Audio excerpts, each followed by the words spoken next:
ఇప్పుడు ఎక్స్పీరియన్స్ వల్ల మన గవర్నమెంట్ ఈ 6-7 సంవత్సరాలు ఈ సంవత్సరం ఎండిపోయింది పంట. నీళ్లు మునుకున్నప్పుడు ఉంటాయి కదా సార్, నీళ్లు మునుకున్నప్పుడు ఉన్నాయి. ఇప్పుడు మన కాళేశ్వరం నీళ్ళు ఎక్కిపోతే మాకు నారాయణపూర్ నిండితే మాకు వచ్చేది సార్. నారాయణపూర్ ఒక కుట్ర సార్ ఈ ప్రభుత్వంలో అదే సార్.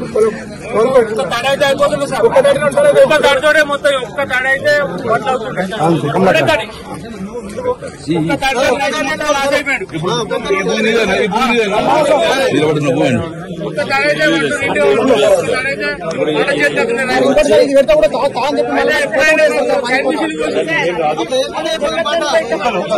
గ్రామాలన్నీ ఊరికొక 100 ఎకరాల చొప్పున ఎండిపోయినాయి సార్. అదేవిధంగా మన కొత్తపల్లి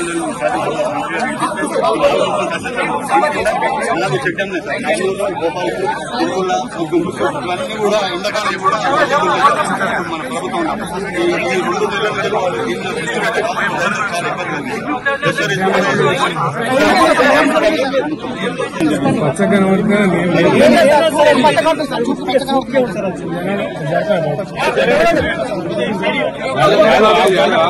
కొంచెం కొంచెం సార్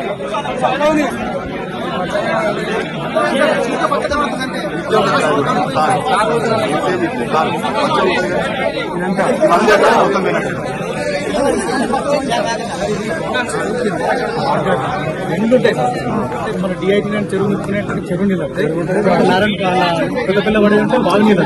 ఈ రెండింటితోటి మంచి సక్సెస్ రావాలంటే 10 సంవత్సరాలు అసలు ఎలాంటి ఇబ్బంది లేదు సార్. మామూలుగా సార్ పక్క పంట కూడా మల్లెపల్లి మందలపల్లి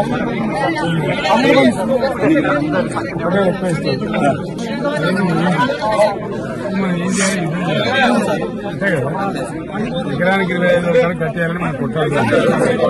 దానికోసం మీరు రెడీ ఉండండి. మీరు మంచి మాటలు మలుతారా దాని సంగతి ఏందో ఎలక్షన్ అదేలేదు కదా,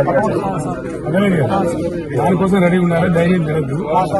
వచ్చే తేపకి ఏం చేద్దామంటే 10,000 మంది పోయి బిడగడ చెట్టు కట్టేసి మళ్ళీ నిప్పుకున్నాం. అర్థమైంది కదా, ఇతను కాదు 2 నెలలతో మనం చేద్దామి. ఇప్పుడు ఏంటంటే మనకు ధైర్యంగా ఉండి ఒకటి ఉండి పోరాటం చేయాలి. రైట్, ఆ పని మీద ఉండండి దయచేసి.